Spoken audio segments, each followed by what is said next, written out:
ओए किशमिश, सुन ना, एक किस्सा सुनाते हैं। बहुत दिनों से तुम्हें कोई कहानी नहीं सुनाई। हम लोग एक टूर पर जा रहे थे। 7-8 लोगों का ग्रुप था। सभी एक ही उम्र के लोग थे। प्लेटफॉर्म पर ट्रेन का इंतजार कर रहे थे। दूर से देखा, 2 महिलाएं चली आ रही हैं। पास आया तो पहचाना, अरे इन्हें तो हम पहचानते हैं। ये तो हमारे बगल के मोहल्ले में रहने वाली प्रेम जी और किशोरी जी हैं।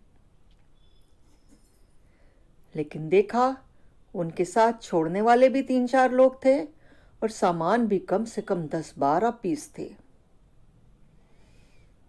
कोई कुछ कह नहीं रहा था, लेकिन हम सोच रहे थे ये कैसे मैनेज करेंगे। हम सब के सब ट्रेन में बैठ गए। चांस की बात थी कि हमारा कंपार्टमेंट भी एक ही था। दूर जाना नहीं था। कानपुर स्टेशन पर हमें उतरना था। 2 घंटे का सफ़र बड़े आराम से कट गया। पुरानी बातें याद की, पुराने लोगों को याद किया, अच्छा लगा। हम सब के सब मिलकर प्रेम जी और किशोरी जी का सामान भी नीचे उतार लाए।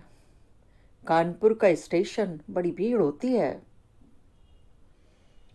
हमारे सब के पास एक एक बैग था। सबने अपनी अपनी ट्रॉली संभाल ली और चल पड़े, कोई आगे कोई पीछे।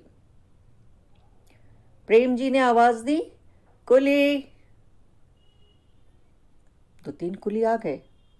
सामान की तादाद देखते हुए कम से कम 2 या 3 कुली तो आने ही चाहिए थे। किशोरी जी के कहने पर उन्होंने 1 कुली किया।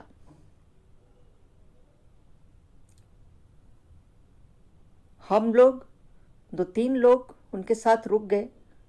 अच्छा नहीं लगता। कुछ सामान लेने में भी हमने मदद कर दी। कुली ने धीरे धीरे करके कम से कम 5 पीस ले लिए। 2 सिर के ऊपर, एक हाथ में, एक इस हाथ में और एक हैंडबैग। लेकिन फिर भी हमें महसूस हो रहा था कि सामान भारी है। अंत में देखा कि किशोरी जी का एक बैग, बड़ा बैग रह गया है। मुझे लगा ये दूसरा कुली करेंगी।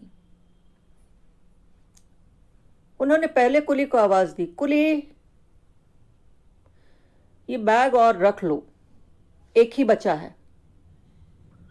कुली उनकी ओर देखा, जैसे कह रहा हो किसी असंभव को करने से इनकार कर रहा हो।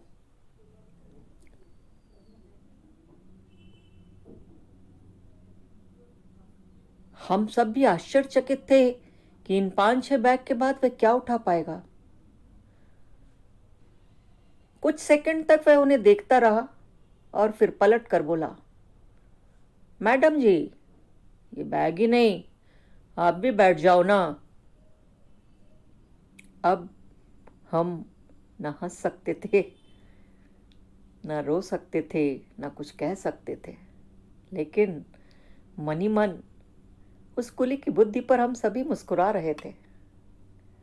किसी तरह हमने खींचकर उनका बैग बाहर किया, मगर वह कुली आज भी मुझे नहीं भूलता और ना उसकी वे निगाहें भूलती हैं। फिर मिलते हैं किशमिश नए किस्से के साथ। कहानी कैसी लगी बताना ज़रूर।